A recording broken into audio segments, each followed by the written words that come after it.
สิเมื่อป้าล่ะบ่เยี่ยมบ้านเยี่ยมเนื้อมาเยี่ยมแม่ตีเมื่อส่งมันกายต่อไกลตีลูกว่าบ่ได้เลยลำอันภรรยาผู้เป็นเมียเมียมันเกี้ยวบ่อิ่มรวยบ่คือผัวคือกันผัวเกลือแบบไทยแน่พอได้มันอิ่มมือ2 มือไปดำหน้าไปบ่ดองตาช่างทั้งนี้อยากไปเด้ดองช่างนี่อันนี้ได้ดำเป็นบ่พอได้อยู่ไปบ่ล่ะเป็นไงอ่ะทางเวียดดิเนาะไปโยย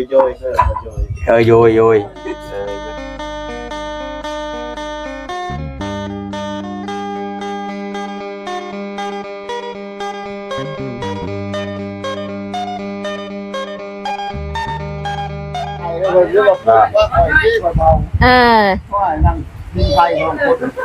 คนมีรับมายังบ้านนี้ช่างล่ากันสิเมื่อป้าล่ะบ่เยี่ยมบ้านเยี่ยมเนื้อมาเยี่ยมแม่ตีเมื่อส่งมันกายต่อไกลตีลูกว่าบ่ได้เลยลำอันภรรยาผู้เป็นเมียเมียมันเกี้ยวบ่อิ่มรวยบ่คือผัวคือกันผัวเกลือแบบไทยแน่พอได้มันอิ่มหาว่าขาดลายมือลายเว้นแล้วก็ใบว่าจะไกลตีนะลูกเอ้ยโดยบัดพ่อได้ค่ะบัดพ่อได้หน้าเด้ไกลตีกับบำรุงบัดพ่อได้หน้าว่นอนแล้วได้คืนบ้านเนี่ยเรือมาไกลตีกันบ่แล้วพอนอนแล้วบ่โอ้ยเนาะนั่งเว้านั่งคุยกันนี่แหละเนาะดองเพิ่นสิมื้อแล้วบ่แลกนี่เพิ่นว่าบ่ได้อยู่แล้วบ่ติประธานดอกเอ้ยมาหลายมื้อแล้วแม่ยับเข้าไปจักหน่อยฮะสินั่งนำนี่มันเป็นก็เป็นหยังยับเข้าไปจักหน่อยบ่เห็นมาแม่เปียกอยู่นี่มันกล้องมันบ่ดีกล้องแล้วเฮาแน่แล้วพอมื้อนี้บ่เห็นเนาะได้แล้วได้บ่น้องนิ้วพี่น้องสบายดีเด้อพี่น้องเด้ออันเบิดสุขุทุกคนตั้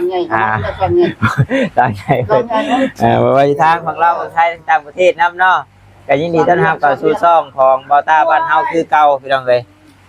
มื้อใดบัดนี้สิมาเอาบอกแม่ดอกต้น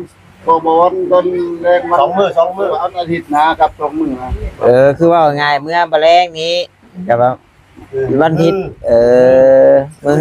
เป็นแรงวันเสาร์ภาพร้านฟันมือให้นะดอกตัวนี้บ่ก็สิถามให้มันละเอียดให้ชัดเจนก็พอดีเด้น้องน้อยเพิ่นอยากสิได้มีเวลาดับนาพร้อมเอาก็แม่นบ่น้องน้อยเพิ่นก็ดับให้ดับนาคือจุมเฮาก็ถ้าว่าช่างบ่ได้มาเฮ็ดเฮือนก็ผู้แล้วออกไปให้ไปนาพุ่นเนาะมันก็ออกไปแล้วก็ผู้ละกรรม2 กรรมมันก็แล้วเองมันต้องแม่เนาะโดยงั้นกินหมูได้บัดนี้ออกไปโดยกะก็กินว่าลูกเอ้ยยังประมาณจังไห้ว่าจะเจืออยู่ฮะยังหลายแม่ฮะก็ได้นา10ไปให้มันบ่ได้กล้าบ่แบบมันบ่ได้กล้าได้ลูกแม่ก็จิบมือนี่เด้นี่กล้าแต่ที่บ้านเป็นมันหยาบบ่ได้หยาบแต่มันเป็นหยาบนั่นแหละเฮาสละมื้อ2 มื้อไปดำหน้าไปบ่ดองตาช่างทั้งนี้อยากไปเด้ดองช่างนี่อันนี้ได้ดำเป็นบ่พอได้อยู่ไปบ่ล่ะเป็นกะยาบ่เป็นกะยาคันนั้นดองไปบ่ติประธานแล้วก็เป็นกะยาแต่ว่าเพิ่นไปนะมันต้องมีแนวแก้ข่าวได้มั้ยไปมันต้องมีแนวแก้ข่าวต้องเป๊กต้องหยังเด้เป๊กเพิ่นละบ่ฮะบ่เชื่อบ่โยเนาะบ่มีกูกินบ่คือนาน้องน้อยน่ะมันเป็นนาที่ว่าให้บ่ได้ใหญ่ปานใดเด้ให้บ่ได้ใหญ่ให้บ่ได้มันบ่ได้มีนาให้ใหญ่แบบนี้ได้ดำมันก็บ่ได้อ่านลูกแต่แม่เนี่ยดำคนเดียวมันก็บ่อันนั้นแหละแน่นถ้าพ่อเราก็ดำอยู่บ่ดำแต่พอได้ดำแต่ตอนเช้าเอาสายแล้วก็พอไปน้ำงัวบัดอ้ายก็ไทยดำซอยมันก็เจ้าลูกก้าโดยหน้านั้นต้มบ่นาดินลมอันนี้แหละเฮาจังบอกน้องน้อยแต่ละมื้อน่ะเจ้าตื่นแต่5 โมงน้องเอ้ยเจ้าตื่น5 โมงเจ้าออกไปนา 5 โมง 6 โมง 7 โมง 8 โมง 9 โมง 10 โมง 11 โมงขึ้นมากินข้าวเจ้าจังมาผู้มีเวลาเฮ็ดเวียก1 2 3 4 5 6ชั่วโมงถ้าว่าเฮ็ดได้คืออ้ายเว้า เลขช่องคำให้เลย โอ้ถ้าว่าเฮ็ดคือเบาต้าบอกถ้าว่าเฮ็ด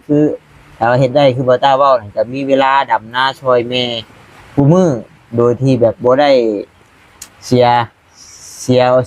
ยแบบมือกันมาเผาช่างลายสินะก็มันนี่ก็คือ MC เพิ่นเม่นมาแหละบางคนเพิ่นว่าบ่จำเป็นมาก็ได้จ้างแล้วเรื่องเนาะก็เข้าใจอยู่จ้างแล้วแต่ว่าเจ้าของเฮือนก็ต้องมีแหละเนาะเพื่อมันจะอบอุ่นแม่นบ่แล้วก็นี่แหละ บัดผู้ประทางทีมงานมาก็ถ้าบ่เห็นน้องน้อยก็อีกแบบนึงได้อยู่เนาะนี่แหละก็เลยแบ่งเวลาให้เพิ่นเนาะเฮ็ดช่วยพ่อช่วยแม่น่ะดีเพิ่นเนาะย่องย่องแนมขึ้นกินข้าวเที่ยงเฮาก็จังมาเด้เฮาก็ได้ซอยเด้มื้อนึงเลยครึ่งมื้อแหละกินข้าวเที่ยงจังมา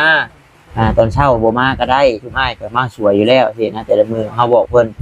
บ่แม่นว่าบ่ให้ออกไปใกล้นะบ่แม่นว่าบ่ให้ไปใกล้พ่อใกล้แม่เด้เอาบอกแล้วนี่ได้แต่ละมื้อนะ เที่ยงละมานะ แบบกินข้าวเที่ยงนอกจังมาพอชุมเฮามาแต่ละมื้อนั่นบ่า คื ย นแล้วบ่กินดอกคืนละลวงมาแล้วดอก ลวงมาเลยบ่ โดยบ่กินดอกคืนแล้วมันบ่กิน มาพี่กับโว้ยเพิ่นบ่ขาดปากดอกน้อยฮะบ่ค่อยหิวดอกเฮาบ่กินบ่ข้าวบ่หาสิไปแล้วจ้ะ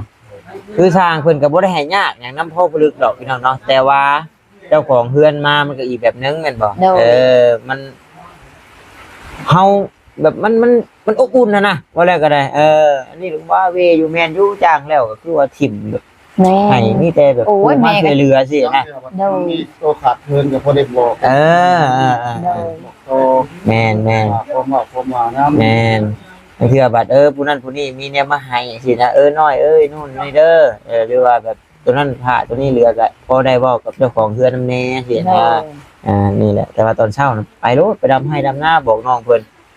มีเวลาเฮ็ดจังว่า6 ชั่วโมงเนาะมันก็โอเคอยู่5 โมงมื้อนี้สวยเลยเด้ 3 ชั่วโมง 4 ชั่วโมงโอเค เติมเรื่องไอ้เรียกเนาะเด้อ4 โมงของมื้อนี้น่ะตะเว้นเริ่มขึ้นแล้วพี่น้องเนาะ5 โมงนี่พี่อะไรตะเว้นครึ่งไปไหมแล้วได้ แม่เมื่อเช้านี่ลงกับสลายเห็นแล้วบ้า9 โมงแม่จังได๋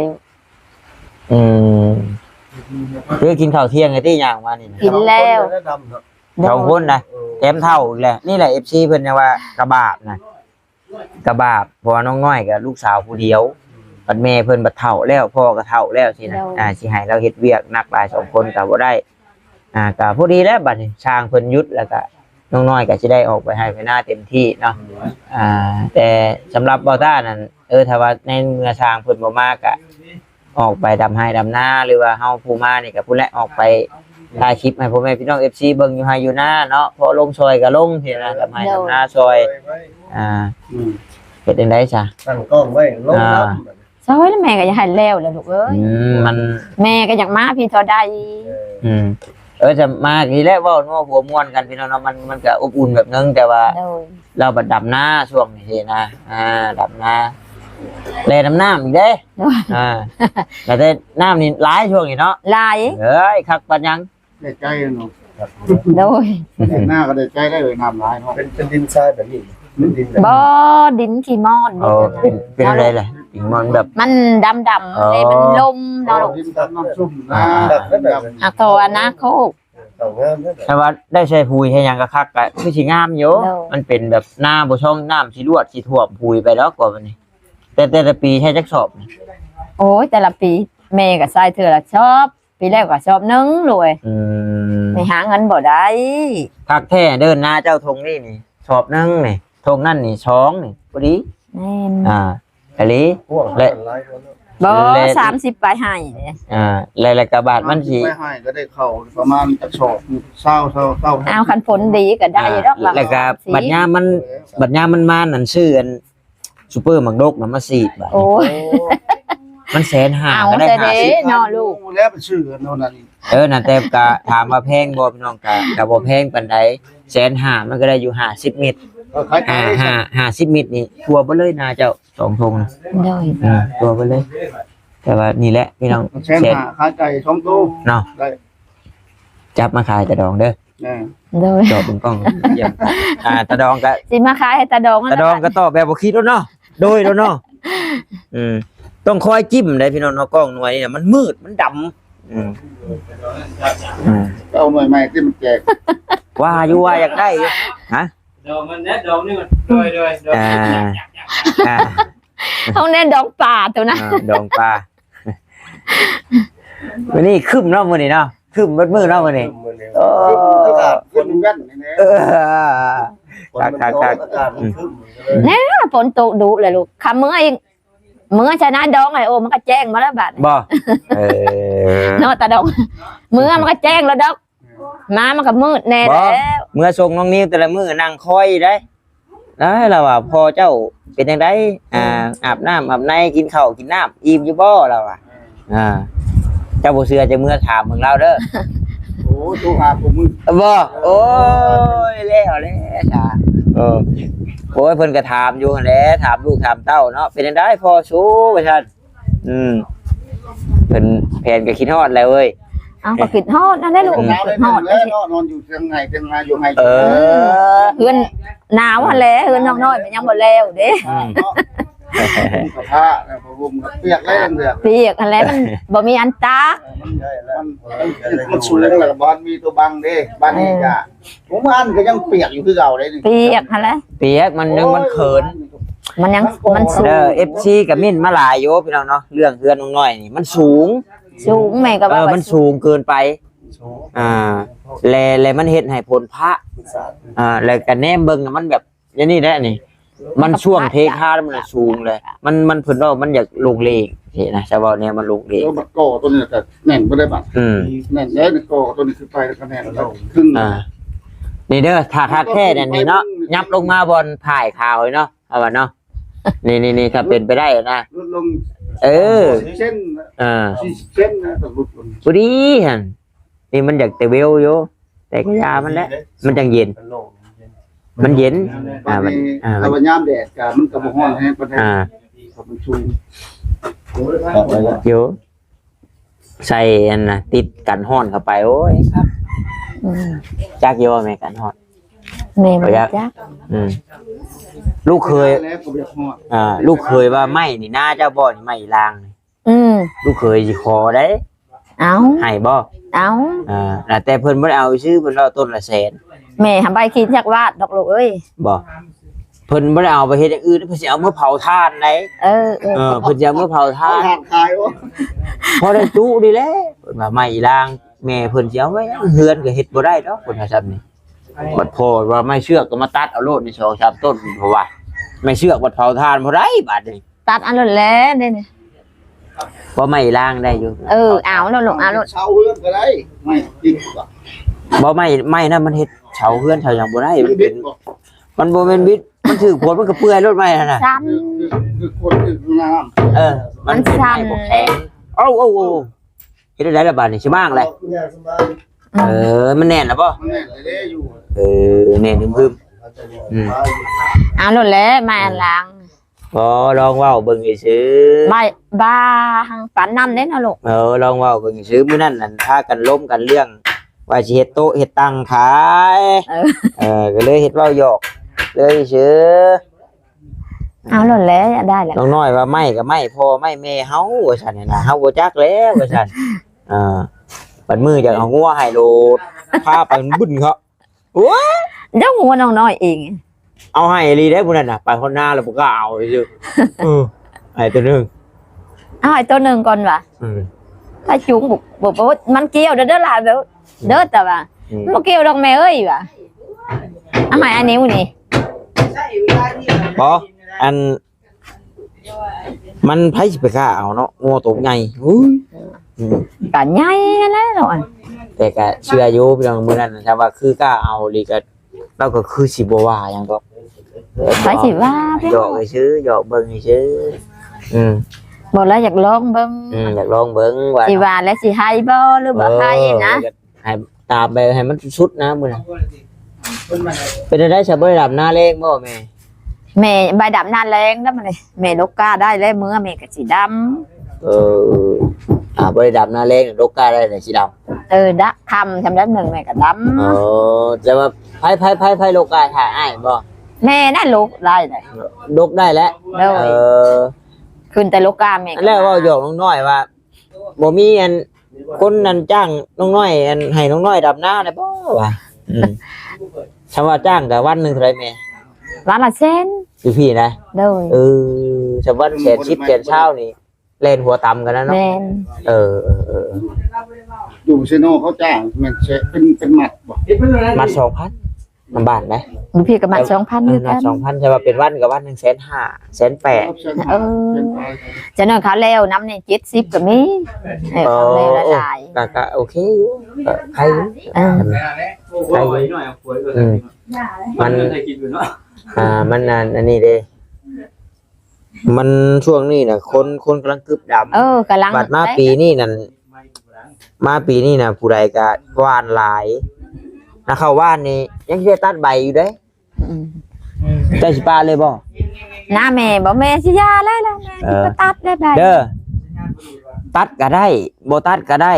ตัดนี่ถ้าเขาเบิ่งใน YouTube นี่เด้อตัดนี่ข้อดีนี่คือเฮ็ดให้เฮารักษาโรคได้ง่ายโรคอะไรโรคเพลี้ยโรคแมงไหม้แมงหยังนะ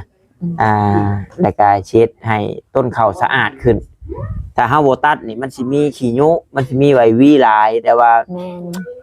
เขาเจ้าว่าห่วงนี่สินักกลัวเด้ห่วงนี่สินักกลัวตัวตัดตัวตัดนี่ กระชิดกเผากระชิดกกว่า ตัวตัดนี่ ชูมันก็บ่ชู ตัวตัดนี่เข้านี่สิห่วงนี่สิเฮ็ดเหี้ยเพิ่นว่าก้องอยู่แต่ว่าห่วงบ่อยากโตดจากที่เพิ่นรีวิวที่ในคลิปที่เพิ่นตัดเขา ต้องยับเขา บ่ได้อยู่บัดเพราะมันหลายคนเด้คนนี้นั่งนี่มันอันนี้มันเห็นได้ซำนี้ได้อยู่จังว่าโอ้เนาะช่างก็ว่าสิมาเอาเฮงนำกับบ่พันซักเนาะ โอ้ลายเนี่ยเรารับคืนนะ บ่ คืนนึงตื่นอยู่มันก็พันตื่นนึงไปนึงคืนนึงพันนึงลองเถอะ อีหลีทำได้โตคักจักบาทนี่ ก็จะได้3โต6โตนะปืนตะกี้ ขออยู่บ่คิดอยู่บ่พออยู่ พันให้แต่ผู้ชายแล้วน่ะชมแน่คนบ่มีเมีย อันนี้ผู้สาว คนบ่มีเมียก็พันเฮ็ดผู้ชายบ่แม่นเรื่องแปลกเด้ ไปเห็น เพื่อจับแขนนอน บ่มันออกเห็นอยู่นี่ได้อยู่นี่ เอาตัวนั้นเลยเอานั้นเขาต้อง แต่พ่อจังอยู่นำกันได้เด้พี่น้องเนาะออกกัน 2 ตอนนี่คือนะ ก็เว้าก็คัดกันตลอดนั้น กันแนวว่าอยู่กันได้สิอยู่นำกันได้บ่ลูกเอ้ย ให้ได้หมด ตามนั่นเนาะ ไฟปืนออกมาเลี้ยงไปเดิน20จีนังจะไปได้หมดแบบนี้ล่ะไฟปืนออกมา ภาษาเวียดนี่แม่นี่เว้าได้นี่แม่นี่ แม่กับแม่ แม่รู้บ่จ้ะเอาแม่นบ่แม่นี่พ่อกับพ่อเลย ต่อกับโบ โบโอ้บัดลูกนี่ก่อนจื้อแล้วลูกนี่ อยู่นี่เย็น ไก่นี่ก็จื้อแล้วแม่นก็ก่อนกาบ่จะว่าเนาะกาบัดเป็ดนี่ก่อนวีดบ่จะว่า วิด บัดเฮือนนี่ซะว่าได้เฮือนยา ยา เฮือนนี่ยาคือสมมุติว่าโอ้เฮือนหลังนี่งามแท้นี่บ่เลย ยาแดบรับ ถ้าก็ได้ใช้บริการ ยาแดดล่ำ เดี๋ยวก่อนคนไปตั้งใหม่อยู่ อย่าว่าฉันว่าสิเจ้าลูกครึ่งเป็นลูกครึ่งเวียดบ่ทรงได้อยู่ก่อนทรงได้เยอะแต่พอแล้วค่ะแบบเชื้อสายเวียดเป็นก็เก่งแน่พี่น้องเนาะเว้าเก่งแน่แต่ผู้สาวงามนี่ก็ได้รับนั่นนี่บ่ กิน ยาแดบรับ โอ้แดดได้เนาะแดบได้เนาะชะแอบดอแดบเนาะโอ้แดบล้ำพี่น้องเนาะ น้ำลาย งามหลายภาษาลาวงามหลายแดบล้ ขี้ไล่ใช่ขี้ไล่ดิตรงกันข้ามขี้ไล่ดิ ไล่ไล่นั่น ขี้ไล่เลย แดบ องค์แดบ คงแดบ โดย งามคงงาม องค์แดบนี่บ่งาม คงแดบงาม เอาไป เลยเป็นภาษาขี้ไล่แต่เป็นภาษาขี้ไล่ องค์แดบขี้ไล่คงเนาะคงแดบคงแดบขี้ไล่งามลายนี่แดบล้ำเข่านะเจ้าอะไรกับมึง ไปรับได้ก่อนเนาะ เกิม เกิมเกิมเกิม แต่ติฮกเอิ้นแม่เนาะเกิมได้ไหมเกิมได้ เหนียวกับซอยเนบ โอ้ซวยเนบ ซอยเนบ ซวยเนบ เขาเจ้าเกิมซอย ซวยเนบน้อยซวยเนบแล้วไอ้ก็บอกภาษาเวียดเพิ่นว่าข้าวเหนียวนะซวยเนบว่าซั่นบ่อยากเป็นบ่ภาษาเวียดฮิตกินไว้หันมานั่งเฮียนนะเพิ่นนี่โอ้ยเริ่มจะไปประโยคบ่าวเวียดฮะบอกคนลาวบ่โอ้ยเนาะยังบ่ยาอยู่บ่น่ะอ๋อเบิ่งแม่เบิ่งเดี๋ยวเฮาจะไปจวดเบิ่งกันเด้อเบิ่งพูดพูดแตงว่ากินข้าวมักพร้าวมักชะลีมักเด้ฮิปไปแน่พุงน่ะ ว้าวมันสวด บ่ได้สวดบ่มื้อนี้ ให้กระเติมปิ๊ก อ๋อข่อยก็เว้าแต่น้องเนาะบัดเมียเจ้าของก็อึ้งลืมอยู่โอ้ยเนาะลืมเว้าเว้ย จะว่าจะกำเฮา โอ้ยเละอย่าแหละขอโทษขออภัยหลายๆยอมแล้วยอมผิดยอมแม่แล้วจ้ะเนาะยอมแล้วยอมแล้วมายังแน่เมนูน่ะนำเสนอแน่นี่ช่องอ้ายยังบ่ได้นำเสนอก่อนนี่มาคาโลคาเล่ไปถามไอ้เวียดดูถามไอ้เวียดดูไปถือไปถามไอ้เวียดด้วยเด้ ไอ้เบียดนี่ไม่เป็นยังเห็นเบียดแล้ว ดีวะใส่กรอบ พาเบียดดิ เนาะไป จะโยยโยยโยยอะยะโยยอะยะ ยิงจะเป็นบ่ กินน้ำดิซะ กินน้ำนี่ไหนนั่นแล้วบอกโอ้แล้วบอกเปลี่ยนลายอยู่องเดือกองเดือก ห้องเดือด เอาเมื่อเลยว่าสอนพื้นแล้วเมื่อเฉยบาทนี่หยิบเมื่อสันคำแล้วสิบ่ได้ดำหน้าหันไล่ได้บาทนี่ แหละเจ้าหาบไม่เด้อไม่เด้อหาไก่ไว้เด้อ ไม่เอาไก่เอาพ่อบ่อได้ พ่อมือน้ำลายหาบมาเลยยังเล่นจะแม่บ้าน เล็กดี กินเรายังเล่นจะไก่แม่ ยังเดือดใกล้แม่บาทนี่บาทนี่บ่ได้ ไม่มี ไป สั กิ ญ น ญาณ แล้ว ตอบรับ เอาโอเคพากันเอาไว้ซะเนาะไว้เครื่องไว้ของซะไปทางบ่ต้าสิได้ขอตัวจบคลิปก่อนนั่งนั่งล้มกับตาดองในดองเพิ่นว่าหยอกว่าหัวมวนกันพี่น้องเนาะ ทุกคนอยู่น้ำหมูกับยามันหรอกลูกเอ้ย ว่าคำก่อนมาละบาดคำสอยบ่แม่งก็เว้าอย่างก็โอเค ได้แต่ฝันแต่จือกับทุกคนอยู่น้ำหมูกับยา ได้แต่ควันปันอย่างก็ ฝันแต่จือกับทุกคนอยู่น้ำหมูกับยาดอกลูกเอ้ย ตัวคนน่ะอยู่น้ำโมตัวคนน่ะคือแปลว่าไก่น่ะไปอยู่น้ำโมเจ้าน่ะได้แต่ชื่อกับขวัญมันแต่ว่าไก่น่ะให้ตาดองแล้วโอ้ยาดอกน้อยเอ้ยเอาบ่ได้คิดค่อยคิดเงียงเต้เงื้อแล้วเอาจันนั่นแหละโอเคแม่มือใหม่เจอกันอยู่นะโดยเอาสบายดีพี่น้องบ๊ายบาย